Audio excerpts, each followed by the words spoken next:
Assalamualaikum warahmatullahi wabarakatuh. Perkenalkan, nama saya Muhammad Farhan Kamil.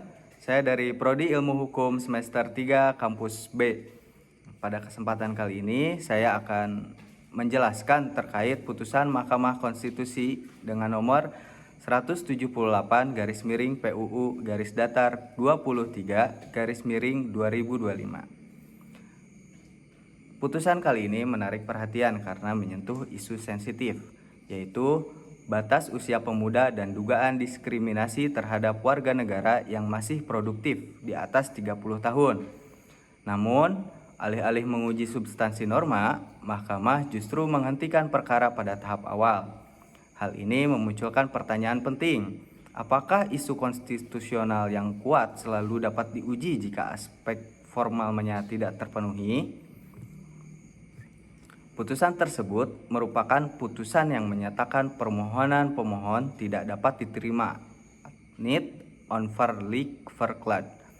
Permohonan tersebut tidak dapat diterima karena para pemohon dinilai tidak memiliki kedudukan hukum atau legal standing yang sah untuk mengajukan pengujian Undang-Undang Nomor 40 Tahun 2009 tentang kepemudaan. Permohonan ini mempersoalkan Pasal 1 ayat 1 Undang-Undang Kepemudaan yang mendefinisikan pemuda sebagai warga negara Indonesia yang berusia 16 sampai 30 tahun. Para pemohon mengusulkan agar batas usia maksimal pemuda dinaikkan hingga 40 tahun dengan alasan bahwa pembatasan usia tersebut bersifat diskriminatif terhadap kelompok warga negara yang secara sosiologis masih produktif, aktif, dan berperan dalam kegiatan kepemudaan serta pembangunan nasional, sehingga berpotensi untuk menghambat hak-hak kolektif mereka. Pertimbangan Mahkamah Konstitusi dalam putusan ini yaitu terletak pada kewenangan dan kedudukan hukum pemohon. Mahkamah menilai bahwa keempat individu yang mengajukan permohonan tidak dapat membuktikan bahwa mereka memiliki kewenangan formal untuk mewakili Komite Nasional Pemuda Indonesia atau KNPI DPD Jakarta. Ketidakmampuan pemohon untuk mengajukan dasar hukum representasi organisasi baik melalui anggaran dasar dan rumah tangga maupun dokumen legal lainnya. Dianggap tidak memenuhi persyaratan formil sebagaimana diatur dalam undang-undang dan peraturan Mahkamah Konstitusi mengenai tata cara pengajuan permohonan pengujian undang-undang. Mahkamah menegaskan bahwa legal standing merupakan syarat prosedural yang bersifat mutlak yang harus dipenuhi sebelum Mahkamah memasuki proses pemeriksaan pokok perkara. Tanpa adanya kedudukan hukum yang sah, maka tidak terdapat hubungan hukum yang nyata antara pemohon dan norma yang diuji. Oleh karena itu, Mahkamah berkesimpulan bahwa permohonan tidak dapat dilanjutkan ke tahap pengujian konstitusionalitas norma terhadap Undang-Undang Dasar. Permohonan ini sejatinya mencerminkan dinamika sosial yang berkembang di masyarakat, khususnya mengenai perubahan peran dan posisi kelompok usia dalam kehidupan sosial dan politik. Dalam realitas sosial, individu yang telah berusia di atas 30 tahun masih banyak yang aktif dan berperan dalam organisasi kepemudaan. Oleh karena itu, pembatasan usia ini dipandang sebagai pemohon tidak lagi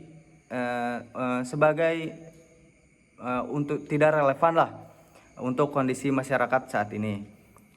Namun demikian, Mahkamah tidak menilai substansi sosial tersebut karena terhalang oleh persoalan formal. Putusan ini menunjukkan adanya jarak antara kebutuhan dan aspirasi sosial dengan mekanisme hukum formal. Mahkamah menempatkan dirinya sebagai lembaga peradilan konstitusional yang bekerja berdasarkan prosedur hukum, bukan sebagai institusi yang secara langsung merespon tuntutan perubahan sosial apabila syarat formil belum terpenuhi. Putusan ini mencerminkan adanya penegakan prinsip rule of law di mana hukum ditegakkan berdasarkan prosedur dan ketentuan yang berlaku. Mahkamah Konstitusi menegaskan bahwa keadilan prosedural atau procedural justice merupakan prasyarat bagi terwujudnya keadilan substantif atau substantif justice.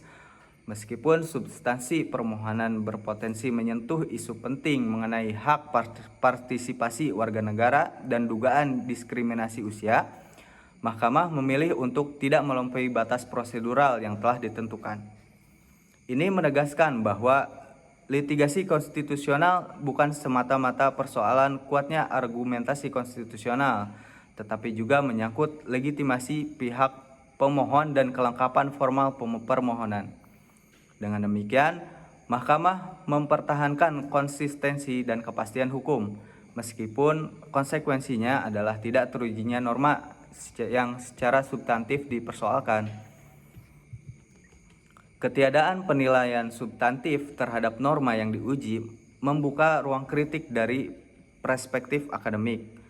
Persoalan diskriminasi usia dan pembatasan partisipasi warga negara sejatinya merupakan isu hak konstitusional yang layak diuji, terutama jika dikaitkan dengan pasal 28C dan pasal 28D Undang-Undang 1945. Ada ralat. Pasal 28D Undang-Undang Dasar 1945 yang menjamin hak untuk berpartisipasi secara kolektif dan memperoleh kesempatan yang sama di hadapan hukum. Namun, lemahnya aspek prosedural menyebabkan permohonan yang secara substansial berpotensi kuat menjadi kandas. Putusan ini memiliki implikasi penting bagi praktik litigasi konstitusional, khususnya bagi organisasi sosial dan kepemudaan. Organisasi yang ingin mengajukan pengujian undang-undang ke Mahkamah Konstitusi harus memastikan bahwa struktur internal dan kewenangannya memiliki dokumen hukum organisasi yang telah disusun di dalam ADART-nya. Teman-teman, mohon maaf sebelumnya ada kendala teknis, baterainya habis, lowbat. Baik, saya ulangi, saya lanjutkan ya. Nah, untuk organisasi yang ingin mengajukan pengujian undang-undang ke Mahkamah Konstitusi harus memastikan bahwa struktur internal, kewenangan perwakilan dan dokumen hukum organisasi telah disusun dan dibuktikan secara sah. Baik teman-teman, saya lanjut. Mohon maaf tadi ada gangguan teknis, baterai saya habis, lowbat. Baik, saya lanjut. Organisasi yang ingin mengajukan pengujian undang-undang ke Mahkamah Konstitusi harus memastikan bahwa struktur internal, kewenangan perwakilan, dan dokumen hukum organisasi telah disusun dan dibuktikan secara sah. Kegagalan memenuhi aspek tersebut akan menutup akses terhadap pemeriksaan substansi norma.